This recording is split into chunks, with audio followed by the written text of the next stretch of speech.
मंत्र पाठ। ॐ सहनाववतु सहनौ भुनक्तु सह वीर्यं करवावहै तेजस्विनावधीतमस्तु मा विद्विषावहै। ॐ शान्ति शान्ति शान्तिः।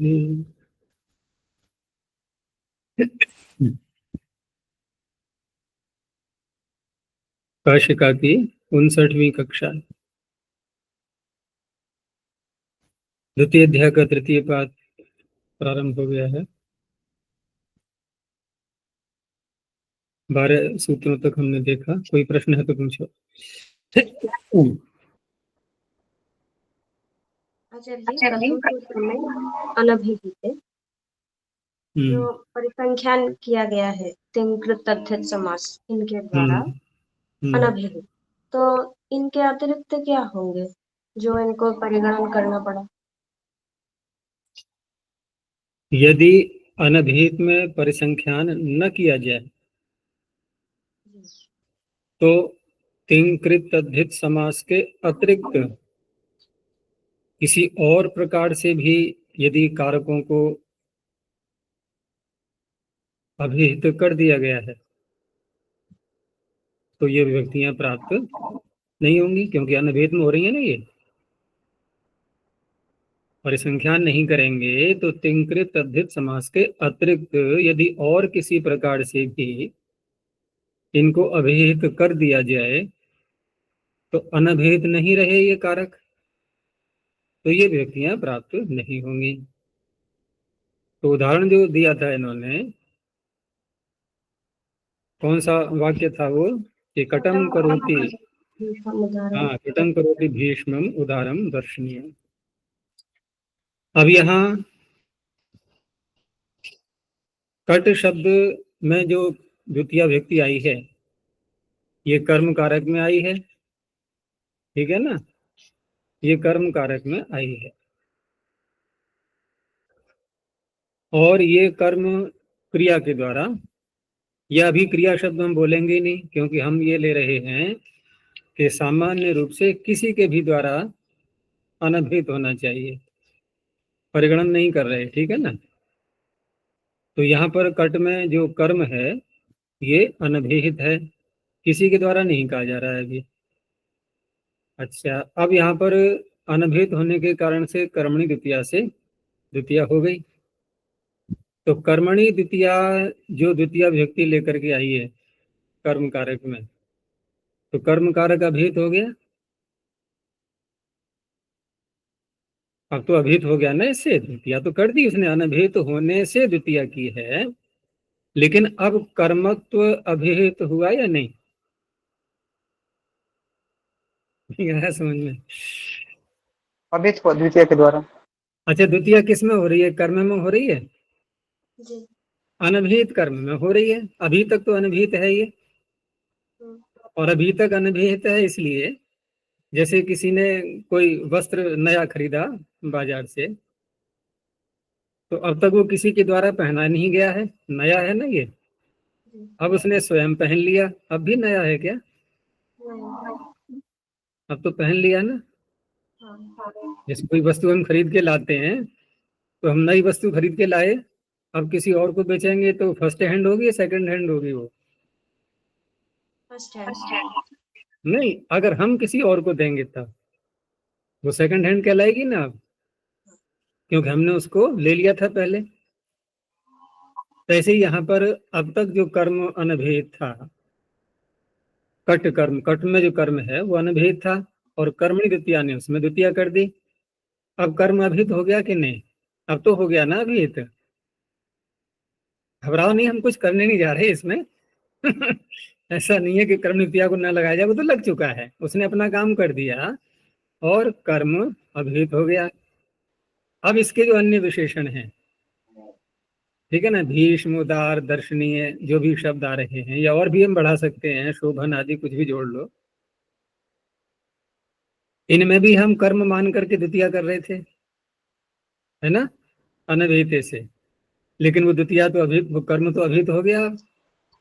कट में वह कर्म अभिहित हो चुका है, तो इनके लिए तो फिर अनभिहित रहा ना। अब नहीं, अभिहित जी हो गया है तो अभिहित में, अभिहित होने से अब यहाँ तो द्वितीया नहीं हो पाएगी, क्योंकि कर्मणि द्वितीया तो अनभिहित में लग रहा था, और वो कर्म हो गया पूरा अभिहित अनवयव रूप से जो कहा था ना।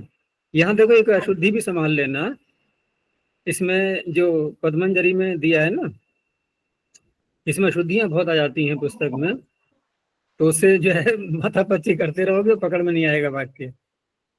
तो यहाँ जो पद्मंजलि में जहाँ ये लिखा है कि अनभिहिते अनिर्दिष्टे अनुक्ते इति, बीच में देखना, ठीक है ना, और वचिरत्र प्रतिपादन वचनः उक्तार्थानाम अप्रयोग इति यथा सामान्येन।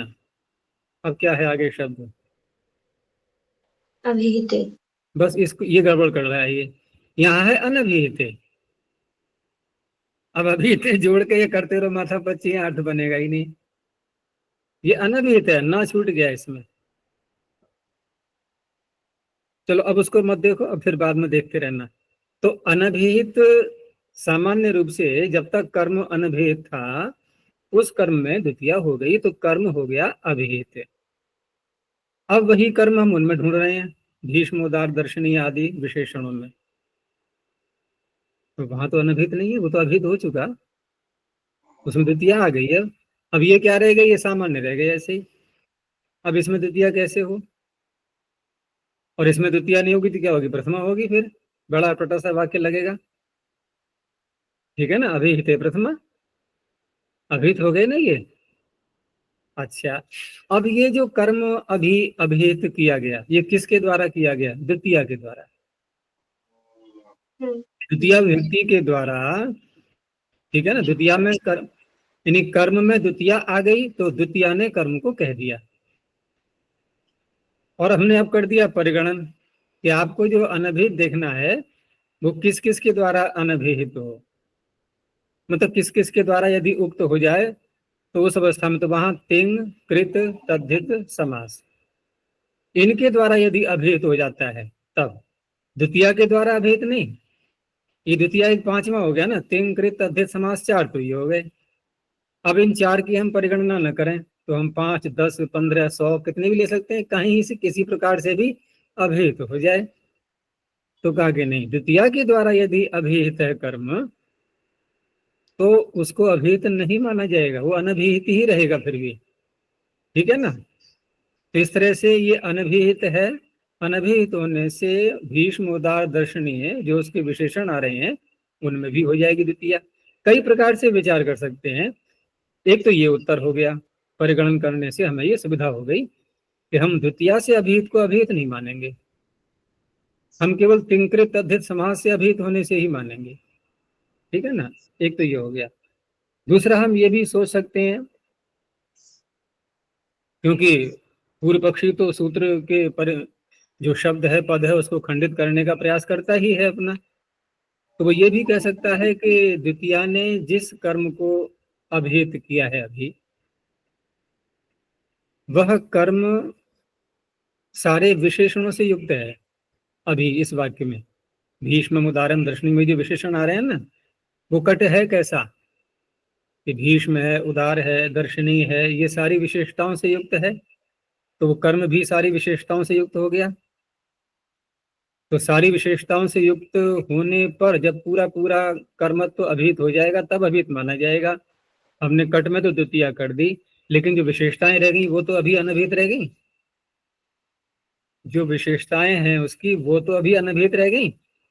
अभी तो कुल छटाई मात्र में इतना आया है बस, लेकिन छटाई है कैसी, किस किस प्रकार की, वो क्या बाहर से लिए जाएंगे, वो भी साथ में जुड़े हुए हैं उस कर्म में, और वो हमने अभी कहे नहीं है, तो वो अनभिहित अनभिहित ही तो है अभी। तो वो कहेगा वहां भी द्वितीय हो जाएगी क्रम द्वितीया से, परिगणन करने की क्या आवश्यकता है। वो तो ये कहेगा ना, आपने परिगणन जो है किया है बेकार किया है, ये कोई लाभ नहीं है, वो ऐसे भी कह सकता है। लेकिन वहां तक नहीं जा रहे क्योंकि बहुत अधिक माथापच्ची करके वहां पहुंच पाएंगे, तो सीधा परिगणन कर दिया है सरलता के लिए। तो व्याख्याकरण ये भी लिख दिया है कि मंद बुद्धियों के लिए है ये, परिगणन, वैसे तो कोई बात ही नहीं है, ठीक है ना। अगर तेज बुद्धि है तो हम वैसे विचार कर सकते हैं कि पूरे कर्म को, यानी कर्म जो अपनी विशेषताओं से युक्त है, सुंदरता, बड़ा आकार या जैसा भी बताया जा रहा है, उन सब से युक्त कर्म है और उसको अभिहित करना है। और केवल कट में द्वितीय करने से तो केवल कटत्व जाति बस इतना ही मात्र अभिहित हुआ है। अभी उसके जो धर्म है सारे, वो तो अनभिहित रह गए अभी। तो उन धर्मों में भी आचार्य परमत माने है, क्योंकि कर्म के विशेषण है वो, है। विशेषण जो विशेष रूपी जो कर्म है उसमें द्वितीय होते ही विशेषण में जाएगी, वो अवसर ही नहीं देगा हाँ, अनभिहित विशेषण मिला रहने का। करके ही होती है, नहीं तो विशेष्य है क्या फिर वो तो एक सामान्य हो गया। विशेष्य क्या है? कुछ नहीं। विशेष्य तब है जबकि विशेषण साथ में लाओ, और विशेषण साथ में अभी पेंडिंग में, उसमें द्वितीय ला नहीं रहे हम, तो फिर विशेषणता आई कहाँ? उसमें कुछ विशेषता है ही नहीं अब। तो इसलिए उसको मान करके भी हम, तो उस अवस्था में परिगणन व्यर्थ हो जाएगा। तो फिर किसके लिए है? कि मंदबुद्धियों के लिए। तो मंदबुद्धि बन के अभी व्याकरण पढ़ लो, कोई बात नहीं है। जब तेज बुद्धि हो जाए तो फिर और तरह से पढ़ लेना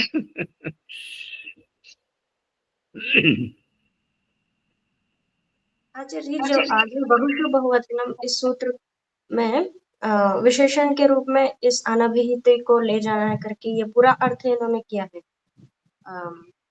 अनभिहित कर्मणि द्वितीया बहुशु बहुवचनम, ऐसा। हाँ, उसका भी एक बना सकते हैं, पूरी एक वाक्यता लाने के लिए, एक वाक्यता के लिए है ये, कि बहु द्वितीया जब आती है तो द्वितीया के तीनों प्रत्यय तो आते नहीं एक साथ, एक ही प्रत्यय आएगा। तो वहां पर फिर एक वाक्यता रखी जाती है, एकत्व, द्वित्व, बहुत्व, यानी कि जिस कर्म में हम द्वितीया कर रहे हैं उस कर्म में एकत्व अथवा द्वित्व अथवा बहुत्व ये भी साथ में देखा जाएगा, तब एक वाक्यता बनेगी उनके साथ में। केवल द्वितीया कह देने मात्र से द्वितीया नहीं आ जाएगी। द्वितीया कह देने मात्र से तो तीनों प्रत्यय आएंगे एक साथ। हमें तो एक लेना है ना, तो फिर हमें कुछ और भी देखना पड़ेगा उसमें। अब हमें उसमें एकत्व, द्वित्व, बहुत्व ये भी देखना होगा। तो तो इसलिए इस सूत्र का पूरा अर्थ बताने के लिए ही है, या पिछले नहीं, इसी का अर्थ है, उदाहरण? इसी का पूरा गहराई समझने के लिए, एक संपूर्णता लाने के लिए, कि कहीं कोई बात बची हुई रह न जाए, के लिए फिर एक वाक्यता बना करके तब पूरा पूरा अर्थ निकलता है।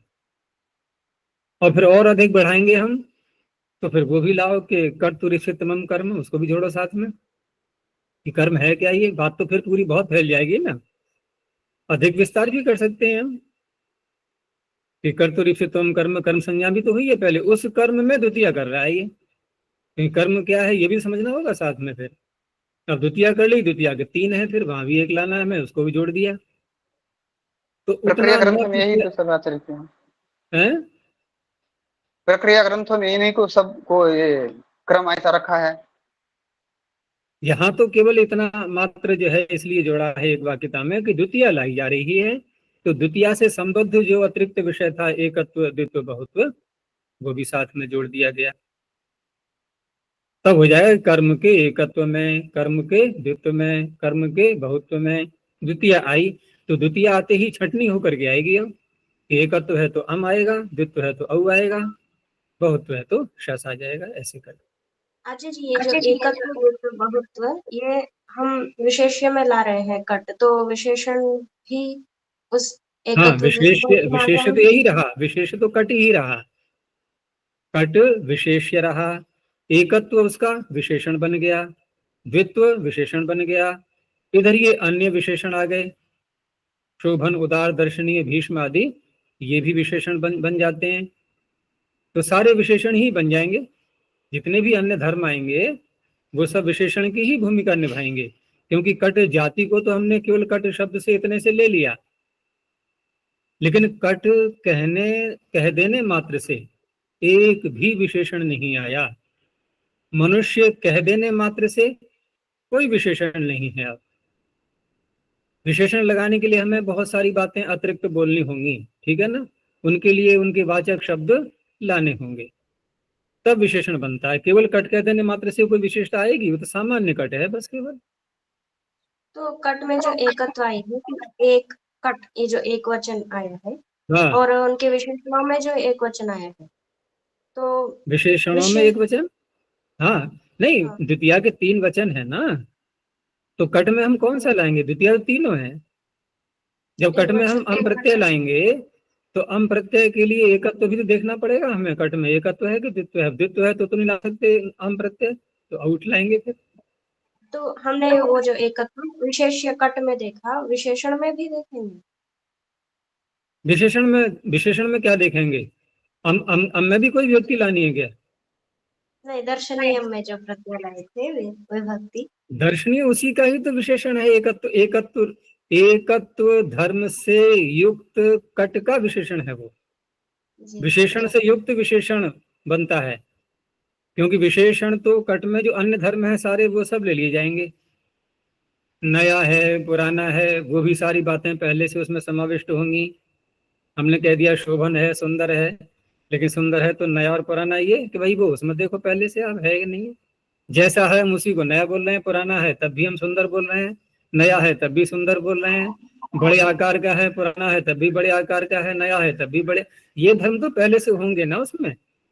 उन धर्मों को ये शब्द विशेषित करेंगे, सारे धर्मों को भी विशेषित किया जाता है, लेकिन वो धर्म सारे मिलकर के जाति को कर रहे हैं, इन व्यक्ति को कर रहे हैं विशेषित। तो इस तरह से जो है ना, मुख्य तो अगर कट मात्र कह देने से तो केवल कट जाति का ही बोध होगा। वो जाति भले ही यहाँ व्यक्ति में घटेगी जा करके, लेकिन वहां कोई विशेषत्व, कोई धर्म वहां पर नहीं कहा जाएगा उस अवस्था में। और आचार्य जी, छठा सूत्र, अपवर्गीय तृतीया, 160 पृष्ठ। हम्म। उसमें मासेन, उदाहरण मासेन अनुवाको अधिकः, तो उसमें अपवर्ग कैसे गम्यमान हो रहा है? देखो, पहले अध्ययन करने वाले को ये अपना एक लक्ष्य बनाना है कि मुझे पाठ करना है या याद करना है या समझना है। कोई ना कोई पहले उद्देश्य होता है ना, कि मुझे ये कार्य इतने समय में पूरा करना है। अब अगर किसी ने यही निश्चय कर लिया है कि इतने समय में मुझे पूरा पाठ करना है, जैसे अष्टधाई का पाठ करते हैं छात्र, तो उस अवस्था में उतने समय में पूरा कर लिया, यही उसका फल हो गया। अब किसी ने यह निश्चय किया है कि मुझे 1 घंटे के अंदर 10 सूत्र याद करने हैं, कंठस्थ करने हैं। 1 घंटे बाद उसने कंठस्थ करके किसी को सुना दिए, अब ये जो है उसका लक्ष्य, उसका अपवर्ग हो गया, उसका फल प्राप्त हो गया उसको। अब यदि उसने कंठस्थ करने का तो किया निश्चय, और केवल पाठ ही कर पाया, याद नहीं कर पाया, तो पाठ करना मात्र पूरा हो जाने से फल नहीं मिला, क्योंकि इस फल को उसने सोचा ही नहीं था, उसने निश्चय। अगर उसने पाठ का ही निश्चय किया था तो पाठ रूपी फल माना जाएगा। ये तो जो है ना, उसके जो ये कार्य कर रहा है उसकी भावना के ऊपर फल माना जाएगा। उसने क्या सोच करके इतने समय को चुना था। अब उसने समय तो चुन लिया, चाहे कंठस्थ करने का चुना, चाहे पाठ करने का चुना, लेकिन वो कार्य नहीं कर पाया। कंठस्थ करने का चुना तो कंठ नहीं कर पाया, 9 सूत्र ही याद हो पाए, 10वां रह गया, कुछ भी हुआ। पाठ करने का सोचा तो उसमें भी एक पाद रह गया, पाठ करने के लिए एक अध्याय रह गया। अब ये अपवर्ग नहीं माना जाएगा, ये तात्पर्य है। जो प्रत्युदाहरण में कर्तृव्यावृत्तौ फल सिद्धेर हाँ, अभावात्, कर्तृ तो इसका, व्यावृत्ति का तात्पर्य वही है कि कर्ता जो है उसमें असमर्थ रह गया। जैसा उसने निश्चय किया था उस निश्चय को क्रियान्वित करने में, पूरा करने में वो सफल नहीं हो पाया। अब उसमें उसकी असामर्थ्य अनेक प्रकार से हो सकती है, ठीक है ना। कोई अन्य कार्य बीच में आ गया बहुत ज्यादा इमरजेंसी रूप में, या उसकी बुद्धि ही इतनी कार्य नहीं कर पाई कि जो सोचा था उसने वो हो जाता पूरा, या अन्य कोई अतिथि आ गया, व्यवधान पड़ गया बीच में, उनसे बात करनी आवश्यक थी। वो बहुत सी बातें हो सकती हैं। तो व्यावृत्ति का तात्पर्य उस क्रिया को बीच में ही उससे हट जाना, पूरा न हो पाना, यह है व्यावृत्ति। एक तो होती है आवृत्ति, एक व्यावृत्ति। व्यावृत्ति उसका एकदम विरोधी हो जाता है, फिर वहां से छूट गया वो कार्य, उसका पूरा नहीं हो पाया और समय बीत गया, इसलिए वो अपवर्ग नहीं माना जाएगा। तो इसीलिए उदाहरण दिया ना अंत में कि मासम अधीतो नवाक। अब न चाहने ने गृहीत है कि हम 2 अर्थ ले सकते हैं यहाँ सामान्य रूप से देखें तो। कि या तो वो समझना चाह रहा था उसको, नहीं समझ पाया, अथवा उसका पाठ करना चाह रहा था, नहीं कर पाया मास भर में, ठीक है ना। या और भी जो उसने अपना लक्ष्य बनाया है तो वो यहाँ नहीं कर पाया, और उसमें उसकी व्यावृत्ति किस रूप में रही है वो एक अलग बात है, उसमें अनेकों कारण हो सकते हैं।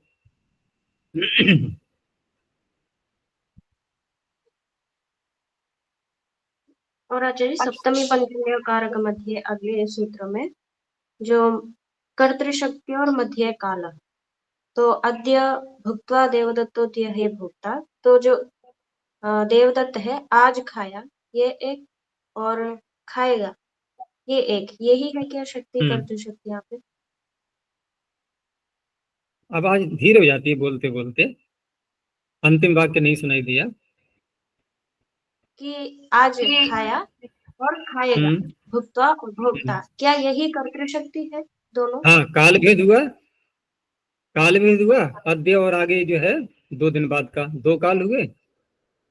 और क्रिया का धर्म क्या होता है, नहीं कर्म जिसको हम कहते हैं क्रिया, वो जिस काल में होती है तुरंत ही नष्ट हो जाती है वो, ये क्रिया का स्वरूप है। क्रिया हुई और समाप्त भी हो गई। तो आज जो क्रिया की, ठीक है ना, वो समाप्त हो गई। आगे 2 दिन बाद जो क्रिया होगी वो एक दूसरी क्रिया कहलाएगी। अच्छा, जब क्रियाएं 2 हुई तो कर्ता भी 2 हुए। अब वहां हमें थोड़ी भ्रांति होने लगेगी कि कर्ता 2 देवदत्त एक ही है, हम उस रूप में देख रहे हैं।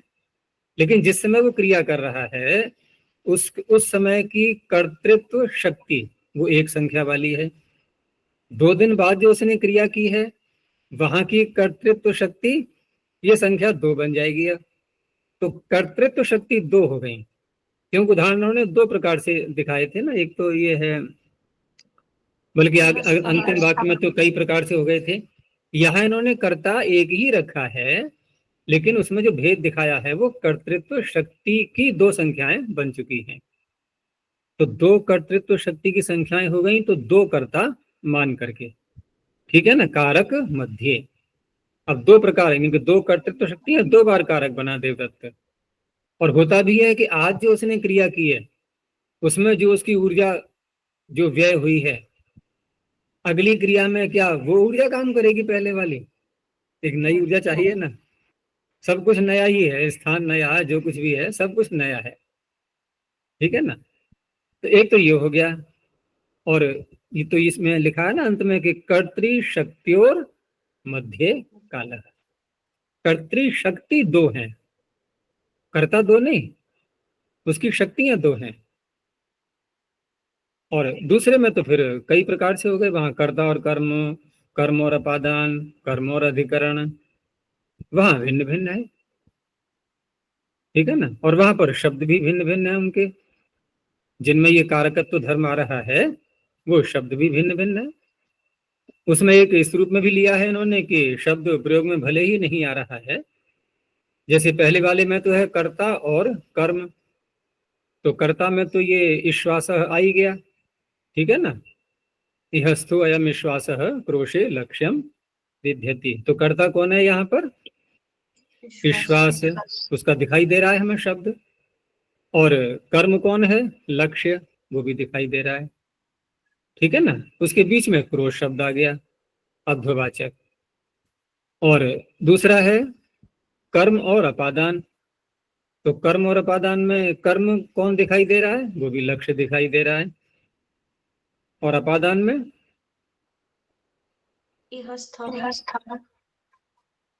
अब अपादान को समझने के लिए हमें थोड़ा अलग से विचार करना होगा कि जहां खड़े होकर के वो बाण छोड़ रहा है, ठीक है ना, तो बाण उस स्थान से, उस देश से, यद्यपि उस देश का वाचक कोई शब्द वाक्य में नहीं है, लेकिन उस देश से जाएगा ये पता तो है हमें कि एक स्थान को छोड़ करके बाण दूसरे स्थान पर जाएगा। तो इस तरह से अपादान इसमें छिपा हुआ है, ठीक है ना, अपादान उसमें छिपा हुआ है। एक तो ये हो गया। यस्थः कहने से नहीं बनेगा, यस्थः तो इसका विशेषण है ईश्वासः का। यस्थः कह करके भ्रांत मत होना कि हमने यस्थः कह दिया तो इसमें अपादान छिपा हुआ है, अपादान इसमें नहीं। अपादान का वाचक यहाँ पर कोई शब्द वाक्य में प्रयोग में नहीं आ रहा है, लेकिन अंतर्निहित ये भाव भरा हुआ है कि यहाँ पर जिस स्थान पर खड़ा हुआ है वो वहां से बाण जाएगा, तो वो अपादानत्व शक्ति वहां विद्यमान है, उसका वाचक शब्द भले ही न हो, एक इस रूप में ले लिया है। जैसे पहले ही वाक्य में देखो ना, कर्तरी शक्ति लेकर के आते हैं, तो वहां भी तो कुछ है समझना पड़ता है कि जो तुरंत ही हमें एकदम वाक्य ढूंढ करके नहीं मिलता, सोचना पड़ता है। ऐसे यहाँ पर भी अपादान का कोई वाचक शब्द नहीं है यहाँ, तो ये छिपा हुआ है, उसको लिया इन्होंने। और कर्म और अधिकरण में भी वहां भी वही बात है कि कर्म तो स्पष्ट है, लक्ष्य है, लेकिन अधिकरण का वाचक शब्द कौन सा है, कोई दिख रहा है? यस्थो या विश्वास क्रोशे लक्ष्यम विद्यति, इसमें सप्तम्यंत पद है कोई? क्रोशे को मत देख लेना, क्रोशे में तो सप्तमी की ही जा रही है कोई शब्द नहीं है।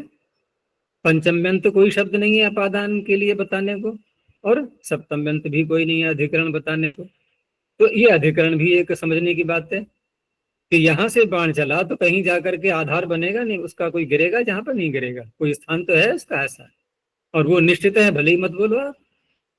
तो इस तरह से उसके मध्य में भी हम कारक को इसको ले सकते हैं अध्वाचक या समयवाचक शब्द के लिए, ठीक है ना, इस तरह से है।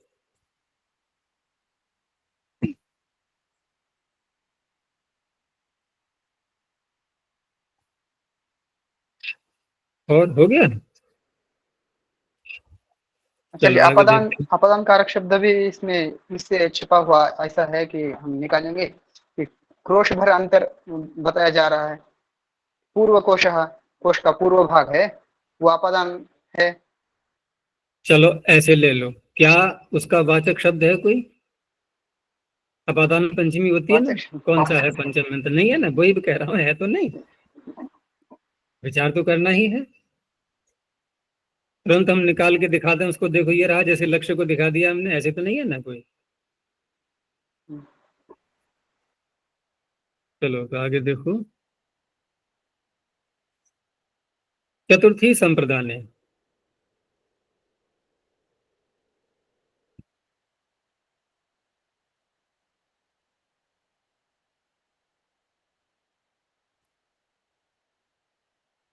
तो यहां तक ये आ गया। हाँ, तो संप्रदान कार्य के चतुर्थी विभक्ति भवती, कारकों में कोई उलझन न रहे इसलिए उनको पहले ही प्रथम अध्याय में समझा दिया गया है। उपाध्याय गाम ददाति, माणवकाय भिक्षाम ददाति, देवदत्ताय रोचते, पुष्पेभ्यः स्पृहयति इत्यादि, ये सामान्य उदाहरण सब आ गए इसके। और संप्रदान जब संज्ञा का सूत्र आया था वहां ये बात हो चुकी थी कि संप्रदान जो संज्ञा है ये अन्वर्थ के रूप में भी आती है। संप्रदीयते अस्मै इति संप्रदानम। आगे कुछ इन्होंने वार्तिकों के द्वारा कुछ और विषय भी लिए हैं इसमें चतुर्थी करने के लिए, लेकिन वो संप्रदान में चतुर्थी है ऐसा नहीं, कारक में चतुर्थी जो है वो तो यही सूत्र ही कर रहा है बस। तो चतुर्थी विधाने तादर्थ्य उपसंख्यानम। अब ये अलग बात है कि वार्तिकों के द्वारा कही हुई बात को हम थोड़ा और गंभीरता में जाकर के जब सूत्र को घटाते हैं तो वो वहां भी सफलता मिल जाती है, लेकिन अधिक प्रयास करने से। तो उधर न जाकर के अभी हम केवल वार्तिक की बात को ज्यों की त्यों स्वीकार कर सकते हैं। ये तो फिर महाभाष्य में चल करके आएगा कि वार्तिक आएंगे, फिर उनका भी खंडन किया जाएगा, ठीक है ना। वो अन्य कैसे हम सिद्ध करेंगे वो सब बातें वहां देखी जाएंगी। तो यूपाया दारू, अब यहाँ पर यूप के लिए दारू है, यहाँ संप्रदान तो दिखाई दे रहा है कुछ भी नहीं कि कर्मणा यम अभिप्रैति, ऐसा नहीं है। जो लकड़ी लाई गई है उसे यूप बनाया जाएगा, तो तादर्थ्य है ये बस केवल यहाँ। कुंडलाय हिरण्यम, रंधनाय स्थाली, रंधन बताया था ना मैंने, उसको हिंदी में बोलते हैं ना रांधना। जो ग्रामीण क्षेत्र हैं वहां हिंदी में इसी शब्द का प्रयोग होता है कि क्या हो रहा है रसोई में, कि दाल रंध रही है, अर्थात पक रही है। तो किस में पकती है? इस थाली में। तो इस थाली किसके लिए हो गई? रंधन के लिए। पकाने के लिए। अब हननाय उलूखलम, उलूखल लाया गया है क्योंकि उसको कुटाई करने के लिए, कूटने के लिए। आगे क्लिर्पी संपद्य माने चतुर्थी वक्तव्या, क्लिर्प धातु का प्रयोग अथवा उससे उसके समानार्थक जो अन्य धातुएं हैं उनको भी ले सकते हैं। तो उस अवस्था में चतुर्थी कहनी चाहिए। संपद्यमान में जो वस्तु बनाई जा रही है, जो उत्पन्न की जा रही है या जिसको परिष्कृत किया जा रहा है। तो मूत्राय कल्पते यवागु, यवागु क्योंकि पतली होती है तो उसका सेवन करने से मूत्र अधिक आता है, तो मूत्र के लिए वो समर्थ है। क्लिर्पी इत्यर्थ निर्देश, व्याख्या में खोल दिया है कि क्लिप धातु का यहाँ अर्थ ले लेंगे तो उसमें फिर अन्य धातुएं भी आ जाएंगी, जैसे संपद्यते, ये भी क्लिप संपद्यते यवागु, या जन धातु का प्रयोग कर दिया मूत्राय जायते यवागु। आगे उत्पातेन ज्ञाप्यमाने चतुर्थी वक्तव्या, कहीं पर कोई प्राकृतिक घटना घटती है उसी को उत्पात शब्द से बोलते हैं। अचानक हो जाना, ऊपर से गिर पड़ना, उत्पात। तो उसके द्वारा जिस घटना का बोध हो रहा है हमें, जो आगे होने वाली है, ज्ञाप्यमान है, जो जनाई जा रही है, उस शब्द में, उसके वाचक शब्द में चतुर्थी हो जाएगी। जैसे वाताय, ये श्लोक के रूप में है, वाताय कपिला विद्युत। विद्युत जब चमकती है आकाश में तो भिन्न भिन्न रूपों में उसके रंग अलग अलग हो जाते हैं, तो उससे भी बहुत से अर्थ निकाले गए हैं एक संकेत के रूप में। तो यदि कपिला विद्युत चमक रही है तो फिर आंधी इत्यादि, यानी कि वायु का अधिक प्रकोप आने वाला है, ये सूचना मिलती है। और आतपाय अति लोहिनी, अत्यंत लोहिनी है यदि वो, उसका रंग विद्युत का, तो इसका तात्पर्य है कि अब आतप आने वाला है, अर्थात ग्रीष्म या धूप निकलेगी या बादल हट जाएंगे, ऐसा करके। पीता वर्षाय विज्ञेया, अगर पीत कलर की है इसका तात्पर्य है बहुत वर्षा हो सकती, संभावना में है सारी बातें, ये अनिवार्य नहीं है। ये जो सब लक्षण निकाले जाते हैं ये प्रायिक होते हैं। अर्थात यदि 10 बार ऐसी घटना हुई तो स्पष्ट है कि आधे से अधिक सफलता मिलनी चाहिए ना उसमें, तभी तो निकलता है एक औसत। तो 6 या 7 बार तो कम से कम ऐसा हो, ऐसा नहीं कि पूरा ही पूरा हो जाए, फिर तो सिद्धांत बन जाएगा वो। फिर संकेत क्या, वो तो निश्चयात्मक सूचना मिल चुकी है, ठीक है ना, ऐसा होगा। तो ऐसा होता नहीं। दुर्भिक्षाय सिता भवे, अब सफेद बिजली चमक रही है इसका तात्पर्य दुर्भिक्ष होगा, कहने का तात्पर्य वर्षा होगी ही नहीं। वर्षा नहीं होगी तो फसल नहीं होगी, फसल नहीं होगी तो क्या होगा, फिर बुरी भिक्षा मिलेगी। भिक्षा नहीं, दुर्भिक्ष, भिक्षा मांगने गए कोई दे नहीं रहा है कि हमारा अपना ही पेट नहीं भर रहा है, तुम्हें क्या देंगे हम, इसी को कहते हैं दुर्भिक्ष। अकाल पड़ जाना। आगे एक और वार्तिक दिया, हित योगे चतुर्थी वक्तव्य, हित शब्द के योग में भी, जैसे गोभ्यो हितम, अरोचक ने हितम इत्यादि। तो ये जो है ना अरोचक ने, जैसे गाय के लिए हितकारी कोई पदार्थ है, और अरोचक ने तो रोचक, तो रोचक जो शब्द है ना, यानी कि वैसे तो अरुचि शब्द से बनाएंगे ये, यानी कि रुच धातु से जो बनाया जाएगा, तो रोग है एक प्रकार का ये। और कैसा रोग है कि कोई वस्तु में किसी को सेवन करो तो उसमें स्वाद ही नहीं आता, रुचि हट जाना, क्योंकि स्वाद से ही रुचि बढ़ती है खाद्य पदार्थ में। तो रुचि न रहना ये है रोग का नाम। रोग में रोगाख्याय मणुल बहुलम, मणुल प्रत्यय करके बनाते ना।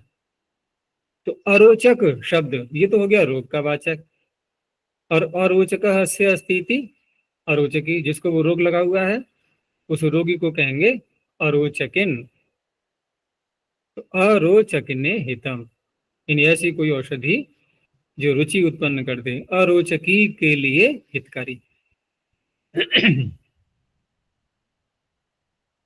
आगे क्रियार्थोपपदस्य च कर्मणि स्थानिनः, ये सूत्र और अगला सूत्र ये काफी व्यापक सूत्र हैं दोनों। और ये जुड़े हुए हैं उससे, वहां भी दो सूत्र हैं जिनकी ओर ये दोनों सूत्र संकेत कर रहे हैं कि तुमुन अनुलौ क्रियायाम क्रियार्थायाम। उसी के आगे है भाववचनाश्च, उससे जुड़ा हुआ है अगला सूत्र ये तुमर्थाच भाववचना। तो वो दोनों प्रत्यय करने वाले और ये दोनों विभक्ति करने वाले। तो क्रियार्थ उपपदस्य, अब क्रियार्थ क्रिया, क्रियार्थ उपपद का अर्थ क्या हो गया? क्रियार्थ का अर्थ क्या हुआ? क्रिया के लिए क्रिया, ऐसी क्रिया जो किसी और क्रिया के लिए है उसे कहेंगे क्रियार्थ। और वह उपपद में है जिसके, फिर समझना, क्रिया के लिए क्रिया, ठीक है ना, किसी और क्रिया के लिए कोई क्रिया। उदाहरण के साथ में घटाते जाओ, जैसे एधान आहर्तुम व्रजति, तो दो क्रियाएं हैं आहरण और व्रजन। तो आहरण के लिए व्रजन है, तो क्रियार के लिए जो क्रिया, अब बताओ वो आहरण है या व्रजन है? व्रजन। तो व्रजन हो गया क्रियार्थ, हो गया स्पष्ट। अब वह क्रियार्थ उपपद में है जिसके, तो किसके उपपद में है? व्रजन क्रियार्थ नहीं है ना? फिर उलझन लगी क्या? यहां तक तो निश्चय हो गया व्रजन क्रिया क्रियार्थ है। नहीं आया समझ में? आहरण के लिए व्रजन है, तो व्रजन क्या हो गया? क्रियार्थ। अब इस क्रियार्थ को हमें देखना है कि किसके उपपद में है। अब बहुरी समास कर रहे हैं हम, क्रियार्थम उपपदम यस्य, तो किसके उपपद में है ये? आहरण के। अब फिर वहीं पहुंच गए हम। अभी हमने क्रियार्थ का अर्थ किया व्रजन, अब हमें क्रियार्थोपपद का अर्थ करना है, वो कौन है? आहरण। हुआ स्पष्ट? वो हुआ आहरण। लेकिन वो आहरण रूपी क्रिया कैसी होनी चाहिए? तो एक धर्म उसका और बोला सूत्र में, स्थाने नः, वो स्थानीय हो। जैसे एक शब्द आता है ना भूतपूर्व, कोई अधिकारी है अब नहीं है तो स्थान खाली है ना उसका, वो ऐसी हो, अर्थात उसका प्रयोग ना हो रहा हो, वो होनी चाहिए स्थानीय। अब क्रियार्थोपपद को यदि ढूंढना है तो वो है ही नहीं, वो है ही नहीं। अब जिसका सूत्र में निर्देश किया जा रहा है वो है ही नहीं, ठीक है ना। वो कैसी है? स्थानीय है, वो स्थानम अस्य अस्तिति स्थानीय। अगर विद्यमान है तो स्थान खाली है कहाँ उसका? स्थान कब होगा उसका? जब वो हटे वहां से, तब स्थान होगा। कहीं किसी को बैठना है, जगह नहीं मिल रही है तो किसी को हटाएंगे, तो जब तक वो नहीं हट रहा है तब तक स्थान है ही नहीं वहां। अब वो हट गया है तब वहां स्थान खाली हुआ, लेकिन वो था किसका? वो जो हटा है उसका स्थान था, तो वो कौन हो गया? स्थानीय, ठीक है ना। तो आहरण क्रिया क्रियार्थोपपद है, लेकिन स्थानीय भी है वो। अब उसके कर्म को देखना है हमें, उसका कर्म है एधान, ठीक है ना। अब सूत्र का अर्थ देखो, समझ में आ जाएगा पूरा कि क्रियार्था क्रिया उपदम यस्य स्वयं क्रियार्थोपद। तुरंत ध्यान पहुंचा लेना अपना आहरण पर एकदम, ठीक है ना, नहीं तो उलझते रहोगे वाक्य में। वो है आहरण क्रिया, या अन्य वाक्यों में कोई अन्य बन सकती है। जैसे दूसरा उदाहरण था पुष्पेभ्यो व्रजति, वहां भी आहरण ही माना जाएगा, पुष्पान आहर्तुम व्रजति या त्रोटयितुम व्रजति, लेकिन बात वही है, तोड़ के लाएगा तो है ही, तो आहरण ज्यादा अच्छा है वहां भी। तो ये तो हो गया क्रियार्थोपद का अर्थ कर दिया इन्होंने विग्रह करके। और तुमन ललो क्रियायाम क्रियार्थायाम इत्येष विषयो लक्ष्यते, ये भी स्पष्ट कर दिया है कि उसी सूत्र के द्वारा जो तुमुन और अनुल प्रत्यय करते समय वहां जो कहा गया है कि क्रियायाम क्रियार्थायाम, तो उपपद संज्ञा तभी होती है जब कोई सप्तम्यंत पद होता है, तत्रोपदम सप्तमी स्थम, तो उससे ये उपपद बन जाता है फिर ये, ठीक है ना। यानी कि जो वजन क्रिया है वो है उपपद, लेकिन किसके उपपद में है, वो आहरण होगा। तो क्रियार्थोपपदस्य च स्थान न, देखो ये भी षष्ठी है वो भी षष्ठी है।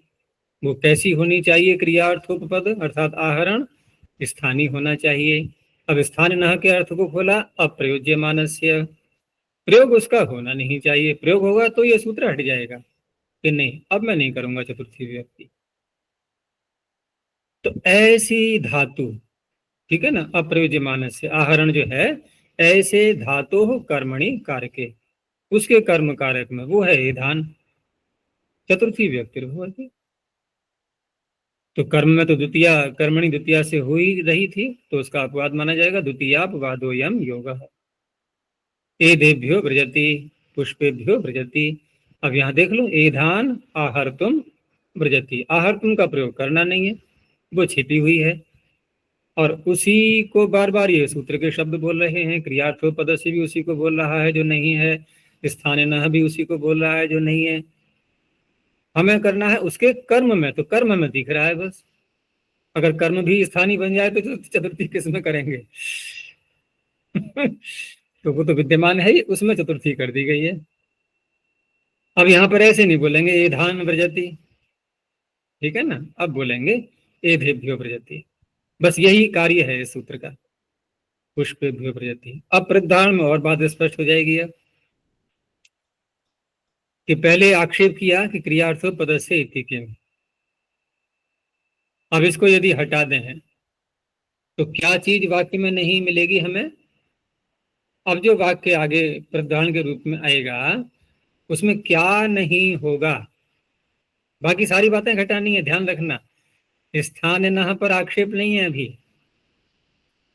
यानी कुछ तो ऐसा है जिसका प्रयोग नहीं हुआ है, ठीक है ना, स्थानीय तो रखना है हमें, लेकिन जिसका प्रयोग नहीं हुआ है उसका कोई मतलब वह क्रियार्थोपद नहीं है, प्रयोग तो नहीं हुआ है उसका, लेकिन वो क्रियार्थोपद नहीं होगा, बस ये तात्पर्य है। अब प्रविश पिंडीम इतने को देख करके उलझन में पड़े रहोगे ऐसे ही। हमें इसमें एक ऐसा भी तो जोड़ो ना शब्द जो कि स्थानीय बन रहा है। जैसे दिव्य व्रति में हम किसको जोड़ रहे थे? आहर्तुम को। अब यहाँ कैसे जोड़ेंगे हम कि प्रविश गृहम पिंडीम भक्षय, यहाँ दो क्रियाएं छिपी हुई हैं, प्रविश गृहम और पिंडीम भक्षय। लेकिन हमें गृहम पर ध्यान नहीं देना है इतना, हमारा जो मुख्य ध्यान रखना है वो कहाँ रखना है? भक्षय पर, ठीक है ना, पिंडीम भक्षय।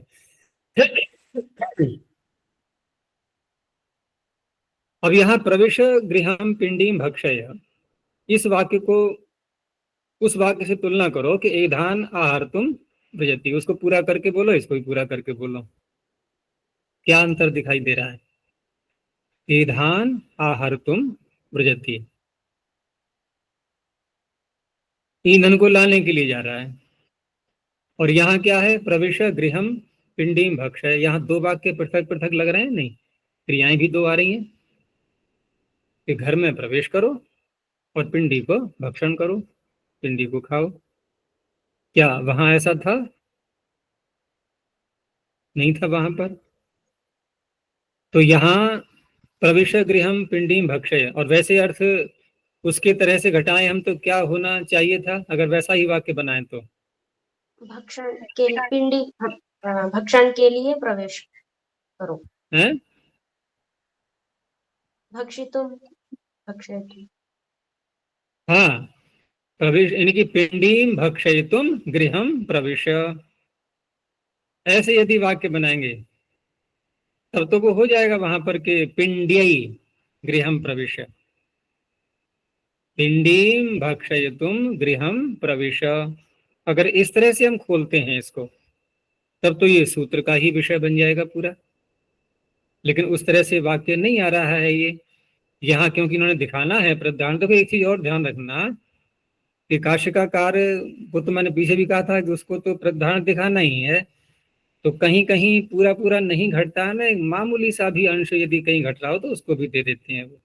और ऐसे उदाहरण महाभाष्य में नहीं मिलेंगे, फिर वहां इस तरह से नहीं मिलेंगे। अगर ऐसे कोई आते हैं ना इस प्रकार के तो आवश्यक नहीं है कि वहां भी दिए जाए वो। तो यहाँ इन्होंने देना तो है ही, तो इस तरह से दिखाया है इन्होंने। तो अगर इसी वाक्य को हम पूरा करने के लिए हम उस वाक्य के साथ बना करके समानता दिखाते हुए लाएंगे तो बनेगा कि गृहम पिंडीम भक्षणार्थम भक्षयतम गृहम प्रवेश, तब तो पिंडिया ही बनी ही जाएगा। लेकिन यहाँ दो वाक्यों को स्वतंत्र रूप से रखा गया है, प्रवेश गृहम पिंडीम भक्षय।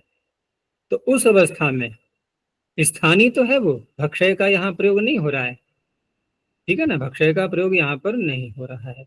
लेकिन जिसका प्रयोग नहीं हो रहा है उसके लिए कोई अन्य क्रिया उपपद में नहीं है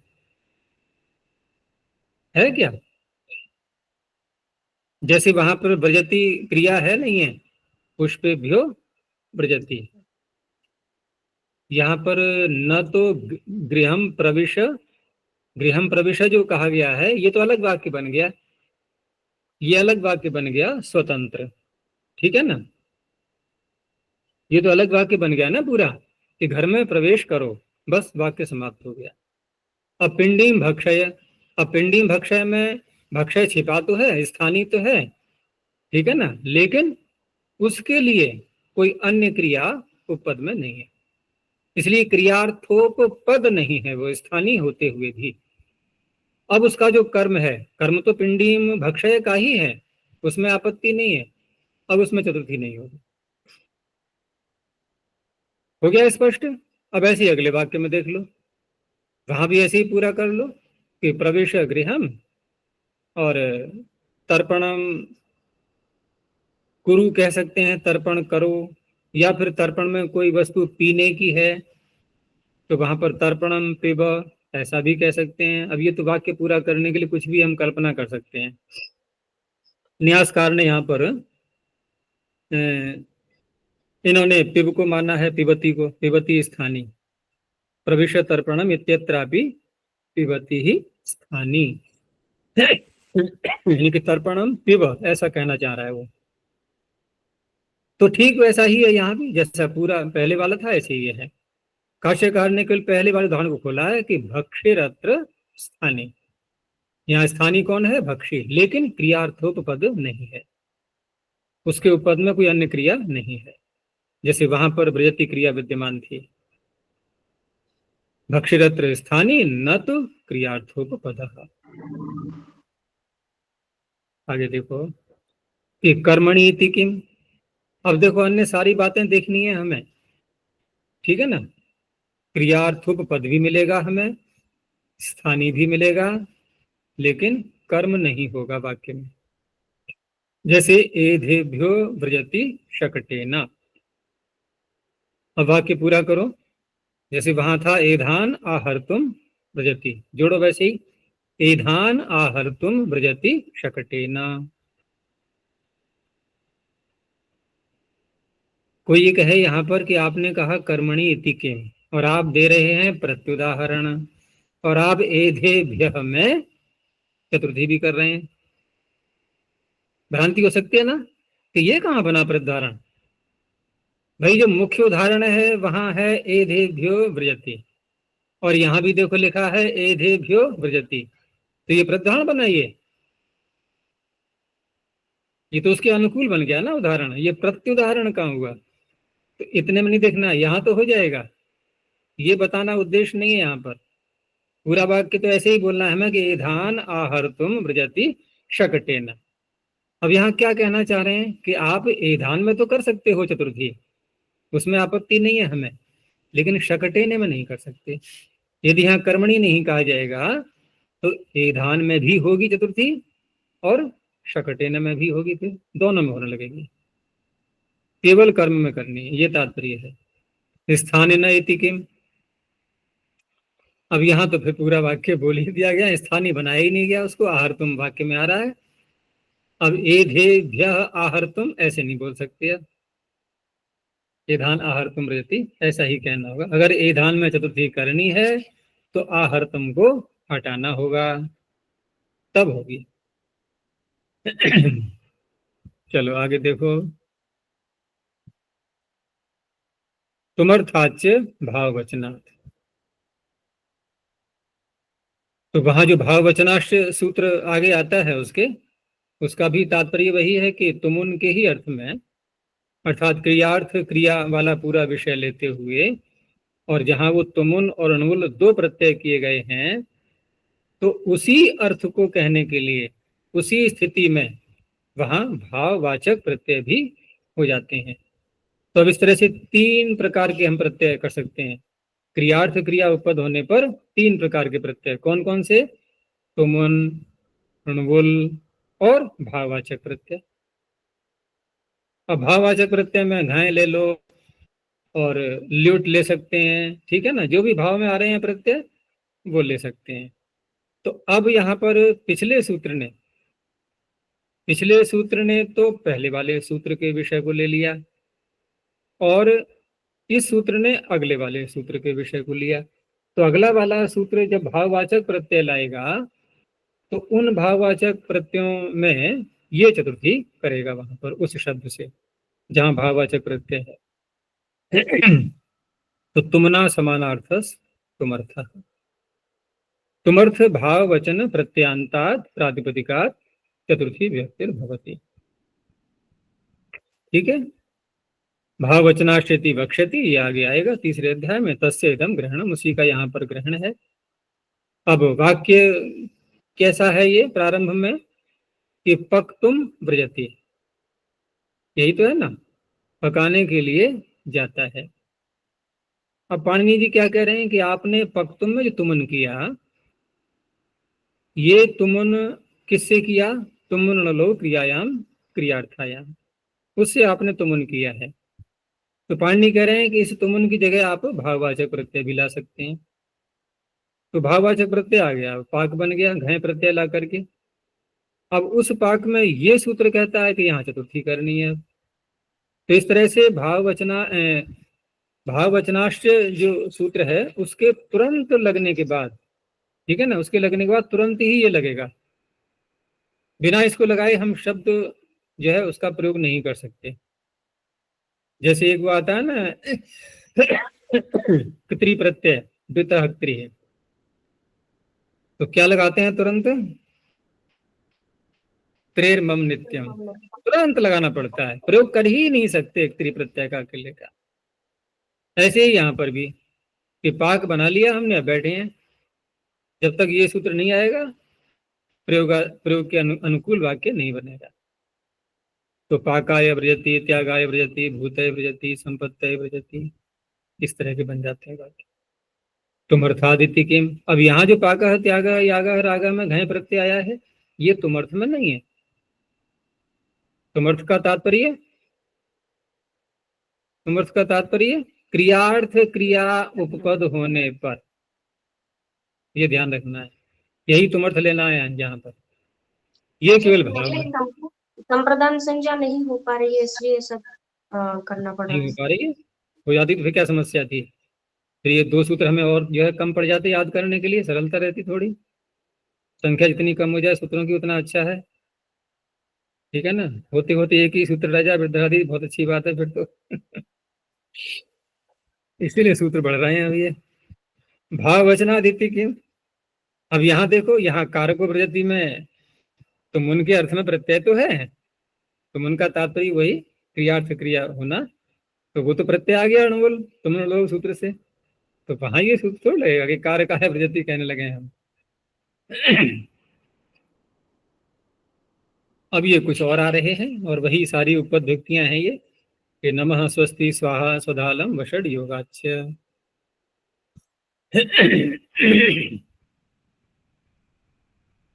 तो नमः स्वस्ति स्वाहा स्वधा अलम वषट इत्येतैर्योगे चतुर्थी विभक्तिर्भवति।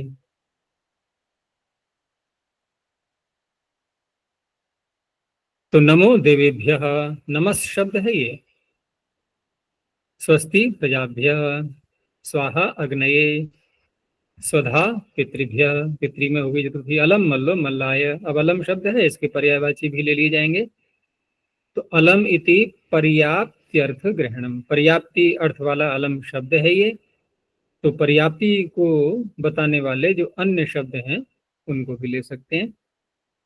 तो प्रभुर मल्लो मल्लाय, शक्तो मल्लो मल्लाय, प्रभु और शक्ति ये शब्द भी आ गए। वषट का दिया, वषट अग्नये, वषट इंद्राय।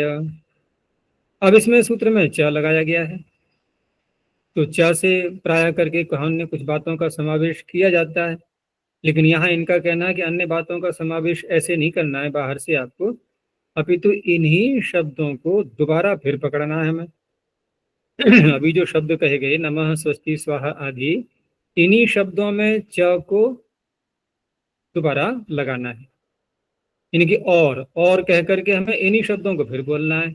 तो उससे लाभ क्या होगा, नया काम कौन सा हो जाएगा? तो क्या नया हो जाएगा? नया ये होगा कि यहाँ जो है ये नियम ये होता है कि जब उपपद व्यक्तियां और कारक व्यक्तियां दोनों टकराने लगें तो कौन सी बलवान मानी जाती है? कारक व्यक्ति। या फिर अन्य कोई सूत्र उपपद व्यक्ति करने को आ रहा हो और इनमें से किसी शब्द को पकड़ लिया हो उसने, तो ये सूत्र च लगा देने से उसका भी अपवाद बन जाएगा। अर्थात अन्य किसी सूत्र को विभक्ति करने के लिए ये सूत्र आने नहीं देगा इन शब्दों के साथ में। समझ में आ गया? ये च से जो है इनका बल और बढ़ गया कि अगर ये शब्द प्रयोग में आ रहे हैं तो आप अन्य किसी सूत्र से कोई अन्य व्यक्ति नहीं कर सकते, अब द्वितीय चतुर्थी ही होगी। तो ये प्रसंग कहाँ आएगा कि सूत्र जब आता है ना कि नमः चतुर्थी चाशिष्या, चतुर्थी च आशिषि, चतुर्थी चाशिष्या युष्य मद्र भद्र कुशल सुखार्थ हितैहि, ये सूत्र आता है ना। तो चतुर्थी च आशीषी, आशीष अर्थ वहां पर दिया हुआ है, ठीक है ना। तो वहां यदि हम स्वस्ति शब्द बोले किसी को आशीर्वाद देने के लिए, तो वो कौन कौन सी व्यक्ति करता है? वहां है चतुर्थी च, चतुर्थी तो कर रहा है वो, और चतुर्थी ये भी कर रहा है, तो कोई आपत्ति नहीं हुई। लेकिन कहा नहीं आपत्ति है, क्योंकि वहां च कह करके षष्ठी को भी ले लिया गया है। अब पूरी बात समझ में आ गई होगी कि वहां स्वस्ति के साथ में चतुर्थी और षष्ठी दोनों हो रही हैं, यहाँ च कह करके इनका बल बढ़ गया कि अब स्वस्ति के साथ में केवल चतुर्थी ही होगी, षष्ठी नहीं होगी, ठीक है ना। तो चकारः पुनरस्यैव समुच्चयार्थः तेन आशीर्विवक्षायाम् अपि षष्ठीं बाधित्वा चतुर्थेव भवति। तो स्वस्ति गोभ्यो भूयात्, स्वस्ति ब्राह्मणेभ्यः, ये आशीर्वाद के रूप में है। तो यहाँ गो नाम या ब्राह्मणा नाम ऐसे नहीं बोलेंगे।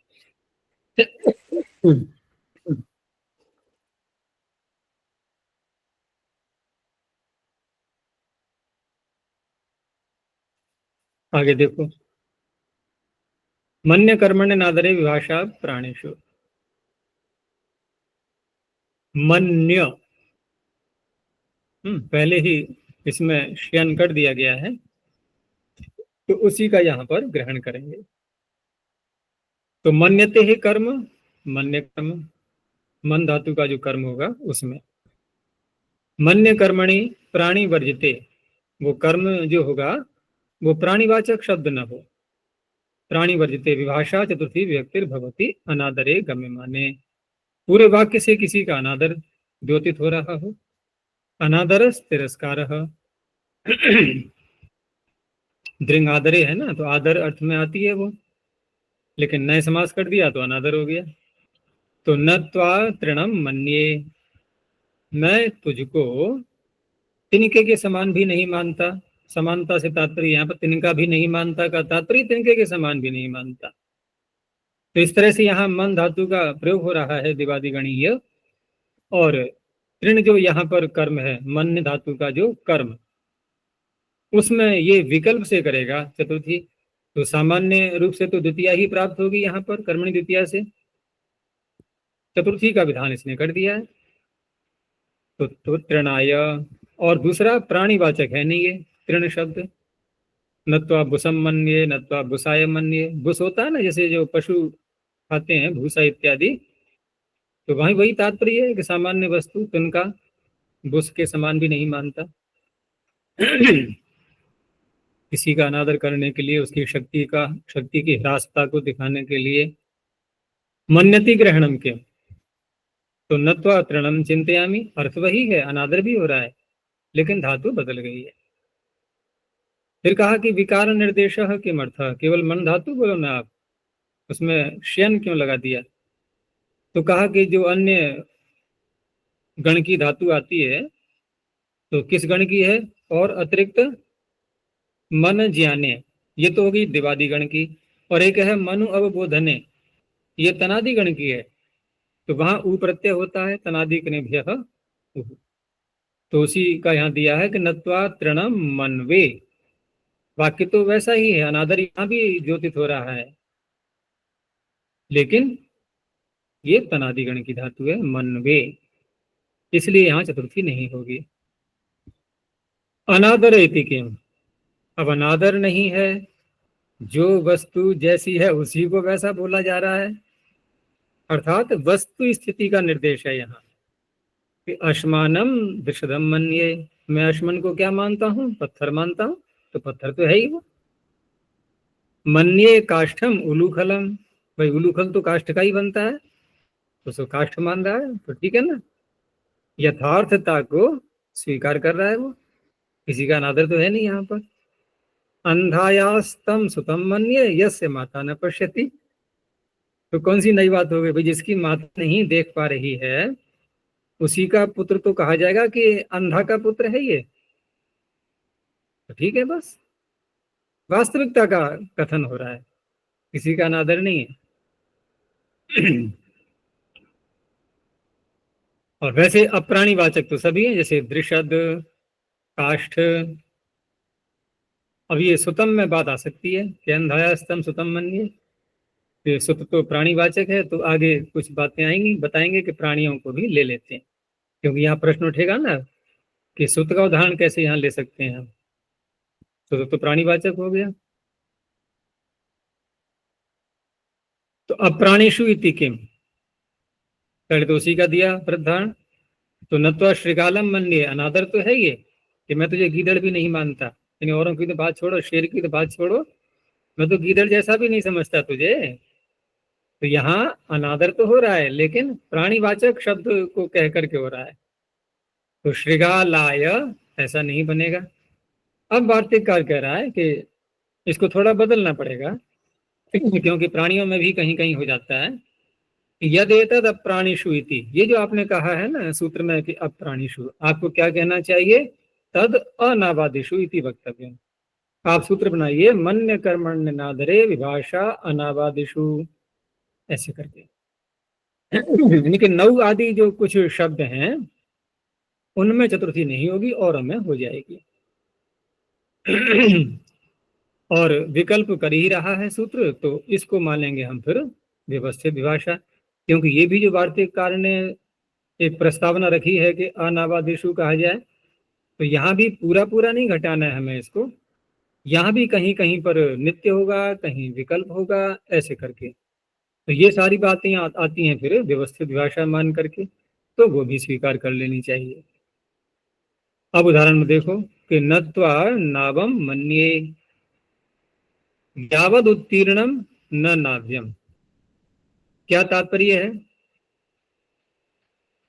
देखो पिछले जो उदाहरण देखे थे हमने सूत्र के जो अपने आए थे, वहां एक चेतन प्राणी का तिरस्कार किया गया था और तिरस्कार सूचक शब्द अप्राणीवाचक थे।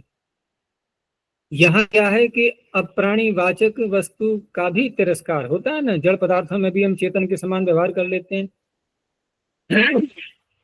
कभी कभी कोई जड़ पदार्थ जो निर्जीव पदार्थ है, देखा होगा बच्चों को, जैसे चल रहे हैं और ठोकर लग गई कहीं पर, तो बच्चा जहाँ ठोकर लगी है ना, उस ठोकर जो पत्थर है या कुछ भी है, उसको उठा के फेंकेगा या उस पर दोबारा पैर मारेगा कि इसने मुझे चोट मार दी, है ना। माता जो है, कभी कभी बहुत छोटा बच्चा होता है, कहीं गिर जाए तो उस भूमि पर ही हाथ थप्पड़ मारेंगे कि हाँ इससे जो है तू यहाँ पर गिर पड़ा, इससे चोट लगी। तो अचेतन पदार्थ के समान भी, अब कोई साइकिल चला रहा है, साइकिल चल ही नहीं रही है, उसका पहिया नहीं घूम रहा है, जाम हो गया, तो साइकिल पर पैर मार के और गिरा देगा उसको कि भाग यहाँ से नहीं चल रही है।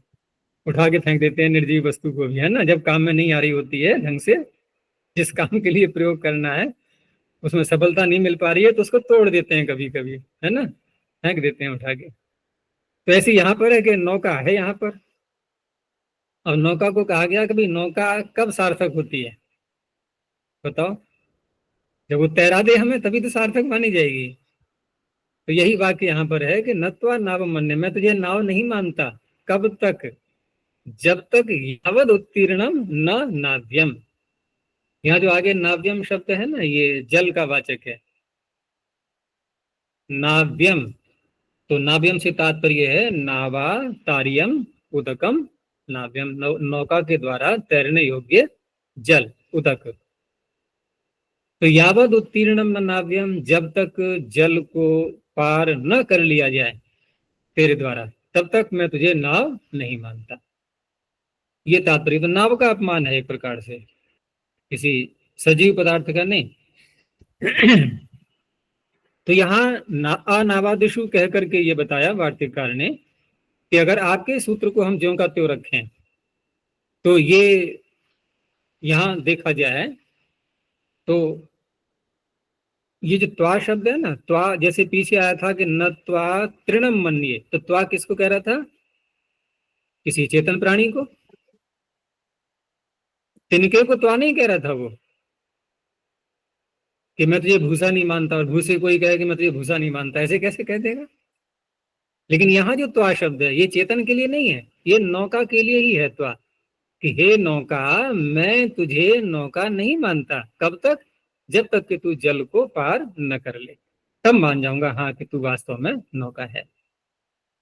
तो इस तरह से यहाँ पर नावम शब्द यद्यपि अप्राणीवाचक है, तो अगर ये सूत्र ज्यों का त्यों रखा जाए तो यहाँ पर नावे ऐसा बनना चाहिए ना, ऐसे अनावादिशु कह करके ये हो गया। आगे देखो, नत्वा अन्नम मन्ये यावद न भुक्तम श्राद्धम। अब ये इस तरह से वो वाक्य है जैसे कि प्राय करके पौराणिकों की मान्यता है, उसी मान्यता को लेते हुए कि हम आप वास्तव में उस अन्न को अन्न मानेंगे जो कि श्राद्ध के रूप में भी जिसका प्रयोग होता है। अगर श्राद्ध के रूप में प्रयोग नहीं हो रहा है तो वास्तव में वो अन्न अन्न नहीं है, ठीक है ना। इन अन्न की प्रशंसा कब होगी, जब वो श्राद्ध के रूप में भी सेवन कर लिया जाए, या जो श्राद्ध भोजी ब्राह्मण है वो उसको यदि अस्वीकृत कर देते हैं कि नहीं इस अन्न का हम श्राद्ध नहीं करेंगे, तो क्या कहना है कि वो अन्न वास्तव में फिर अन्न है ही नहीं, क्योंकि श्राद्धियों ने तो उसका प्रयोग किया ही नहीं। तो नत्वा अन्नम मन्ये यावद न भुक्तम श्राद्धम, ये भी अप्राणीवाचक शब्द हो गया, अन्न शब्द, और त्वा शब्द भी उसी को ही बोल रहा है यहाँ, ठीक है ना, उसी को बोल रहे हैं अन्न को ही। तो ये भी अनावादिशु कह करके यहाँ चतुर्थी का निषेध हो गया। अब क्योंकि अनावादिशु कहा है तो प्राणियों में क्या व्यवहार होगा, तो कहा क्योंकि व्यवस्थित भाषा तो हमने कही दिया है, तो प्राणिशु तो भयम, अब प्राणीवाचक यदि शब्द हैं तो वहां पर फिर दोनों प्रकार से केवल द्वितीय होना अथवा चतुर्थी होना, दोनों बातें हो जाएंगी। जैसे नत्वा काकम मन्ये, अब काक प्राणीवाचक है, नत्वा श्रृगालम मन्ये, यहाँ तो नहीं हुआ, यानी कि व्यवस्थित भाषा है ना, यहाँ तो नहीं हुआ, और यह चतुर्थी द्वितीया च भवतः, यहाँ दोनों हो जाती हैं। जैसे श्वा शब्द है श्वन, ये प्राणीवाचक है, तो नत्वा श्वानम मन्ये नत्वा शुने मन्ये, ठीक है ना। तो ये सारी बातें अनावादिशु जब तक नहीं कहा जाएगा तब तक सिद्ध नहीं हो पाएंगी। अब प्रश्न एक और उठाया कि आपने अब तक इतने सारे उदाहरण दिए, चाहे वार्तिककार के द्वारा कहने के बाद के उदाहरण या पूर्व सूत्र में जो दिया है वो उदाहरण, या पहले उदाहरण को ही पकड़ लो, नत्वा भूसम मन्ये नत्वा तृणम मन्ये, तो यहाँ पर कर्म कौन कौन से हैं, मन धातु के दो कर्म है नहीं है भाई, त्वा भी तो कर्म ही है ना, तो आप उसमें चतुर्थी कर नहीं रहे हो, बुस में कर रहे हो, बार बार तृण में कर रहे हो, वो क्यों छोड़ दिया। आपको कहना चाहिए न तुभ्यम तृणाय मन्ये, कर्म तो दोनों है, और आपका कहना था कि मन धातु के कर्म में चतुर्थी होती है, अनादर होने पर। तो मन धातु का कर्म तो त्वा युष्मत् शब्द भी है, उसमें क्यों नहीं की? तो युष्मतः कस्माद न भवति चतुर्थी, एतदपि ही मन्यते है कर्म, ये भी तो उसी का कर्म है। अब वही उत्तर आएगा, व्यवस्थित विभाषा विज्ञानादेव न भवति, और तो कोई उत्तर है नहीं है। एक कर्म में हो रही है, एक कर्म में नहीं हो रही है। देखो यहाँ भी तात्पर्य क्या छिपा हुआ है, हमें युष्मद का अपमान करना तो है, तो युष्मद शब्द को नहीं बदलना, हमें जिसका अपमान करना है हमें उसके वाचक शब्द को नहीं बदलना है, लेकिन जो धर्म उसका दिखा करके बता रहे हैं कि ये धर्म भी मैं ऐसा भी नहीं मानता तेरे लिए, तिनके के समान भी नहीं मानता, तो मुख्य तो अपमान तृण शब्द से हो रहा है, न कि त्वा शब्द से हो रहा है। त्वा तो उसको कहा जा रहा है, तो ठीक है ना? आकथित है, हैं? तो अकथित कर्म में चतुर्थी नहीं होती, मुख्य कर्म में चतुर्थी होती होगी। वो भी एक प्रकार है विचार करने का। वैसे भी हम देख सकते हैं कि मुख्य कर्म कौन सा है और सामान्य कर्म कौन सा है, लेकिन वैसे देखें तो सूत्र मुख्य रूप से अनादर करने के लिए लग रहा है ये। और अनादर द्योतन त्वा से हो रहा है या तृण से हो रहा है?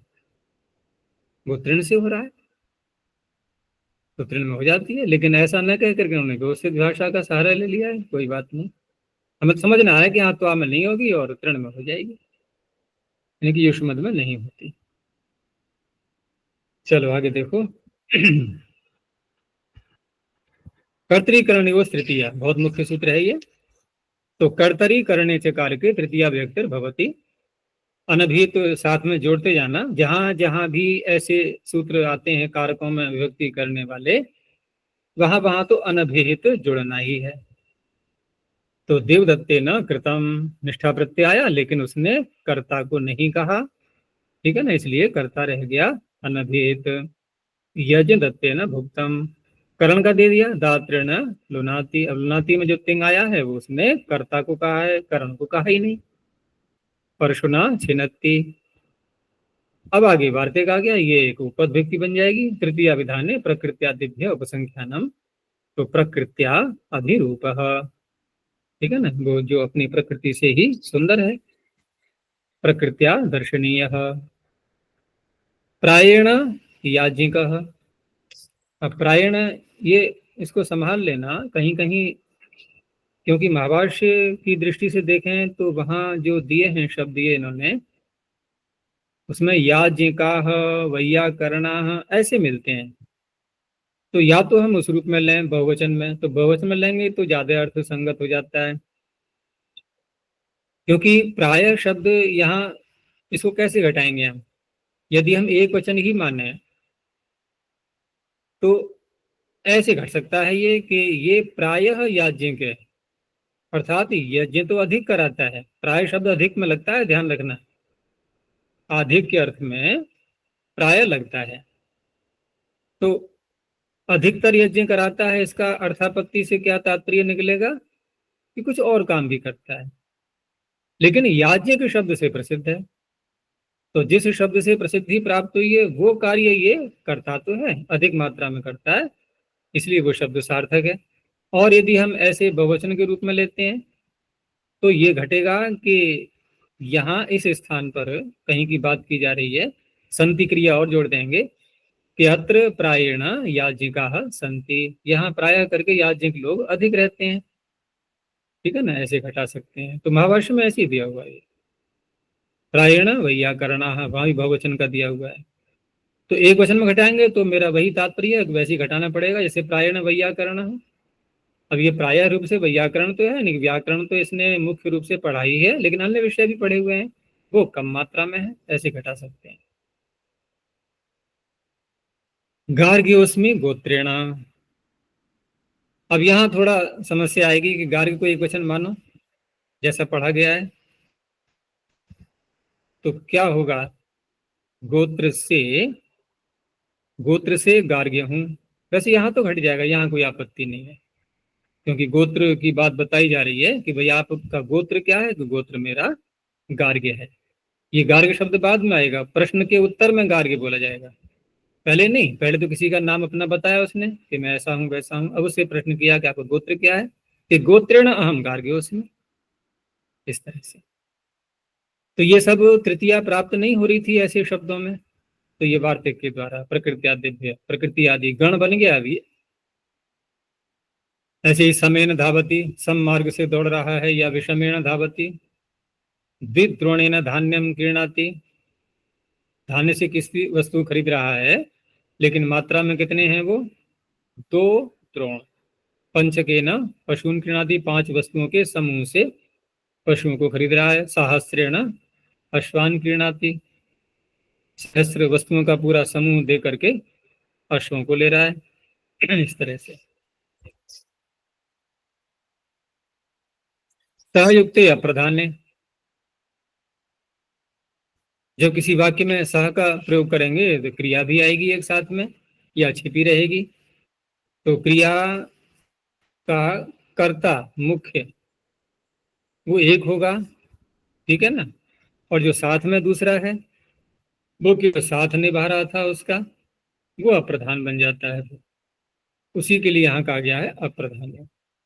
तो सहार्थे न, सहार्थ इसलिए कह दिया कि सह के पर्यायवाची भी ले लिए जाएंगे। सहार्थे न युक्ते अप्रधाने तृतीया विभक्तिर भवति। पुत्रेण स आगतः पिता, तो आगतः आया, कौन आया? पिता आया।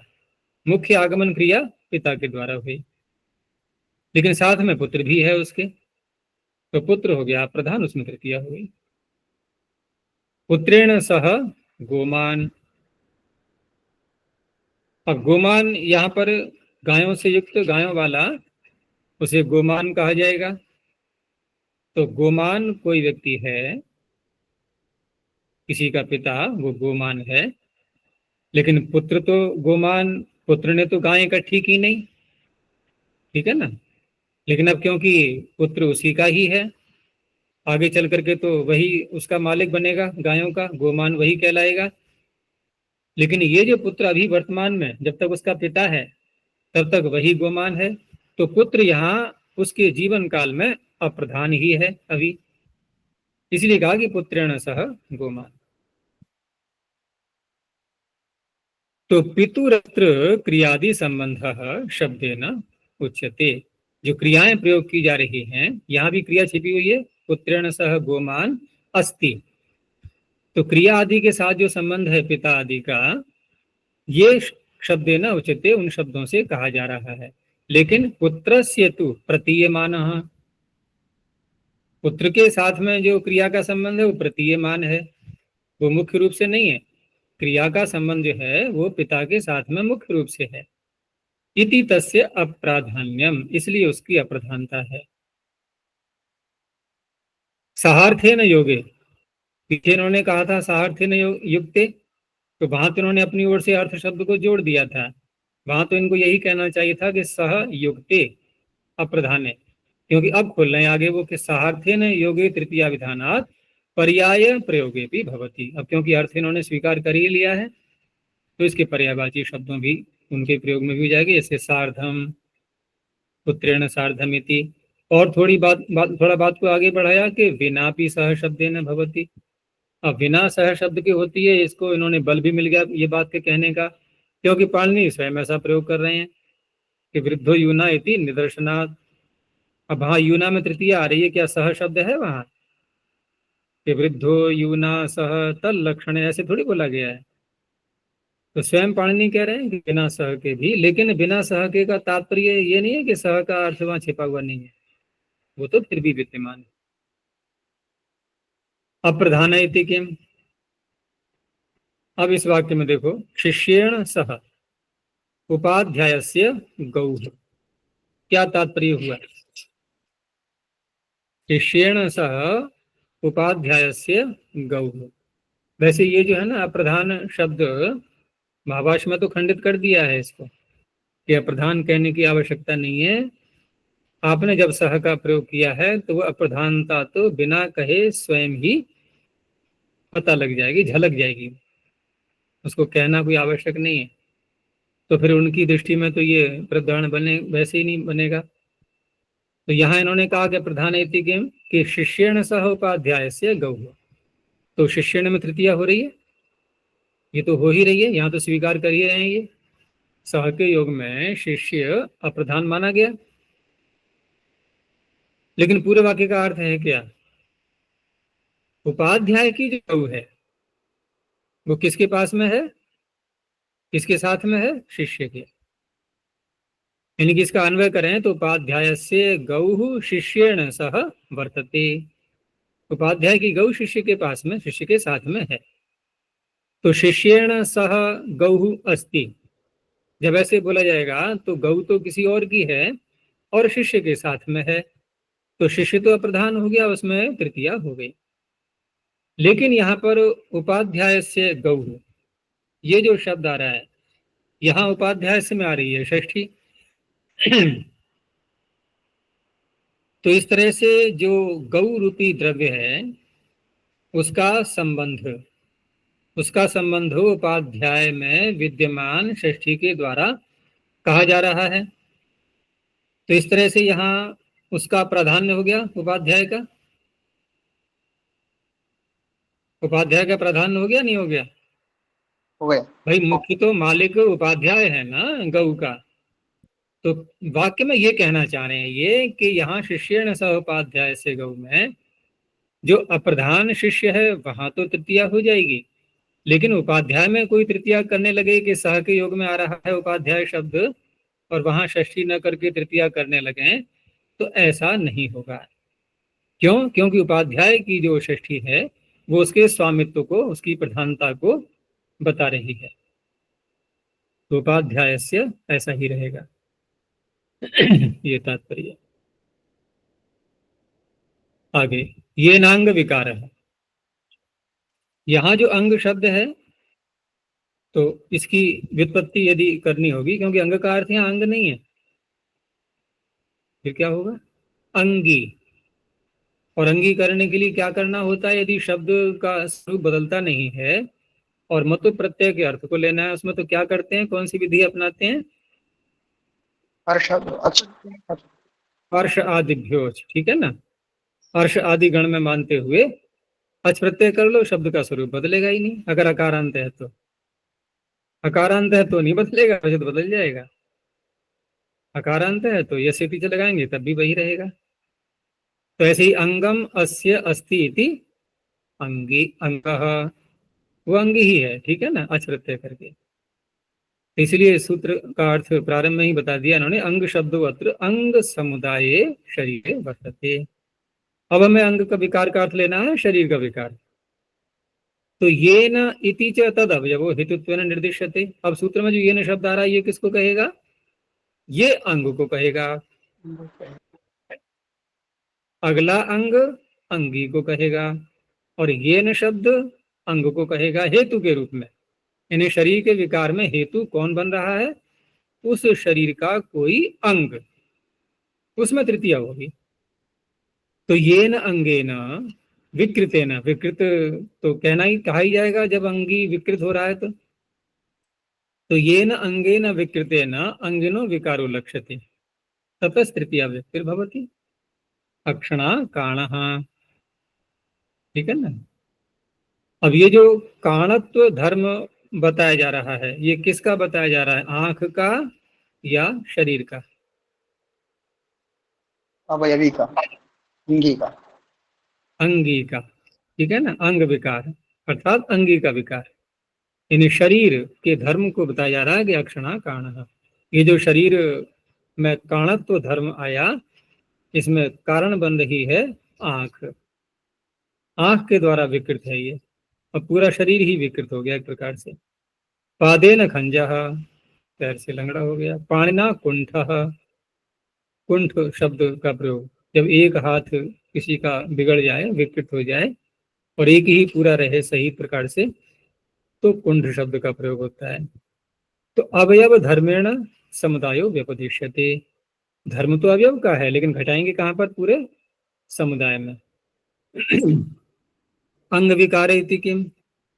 अब यहाँ पर शरीर के विकार को नहीं बता रहे हैं, वो आंख का ही विकार बताया जा रहा है कि अक्षी काणम अस्य, इसकी आंख जो है विकृत है, बस शरीर को नहीं बताया जा रहा है।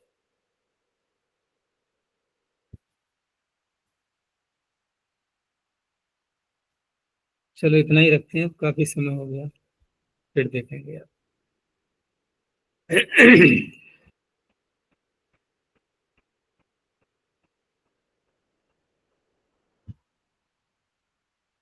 प्रणव ध्वनि। ओ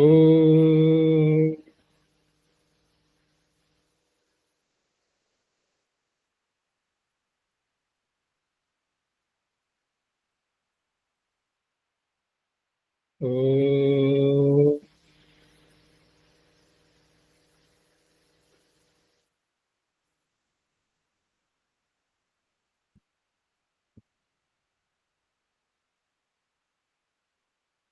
ओ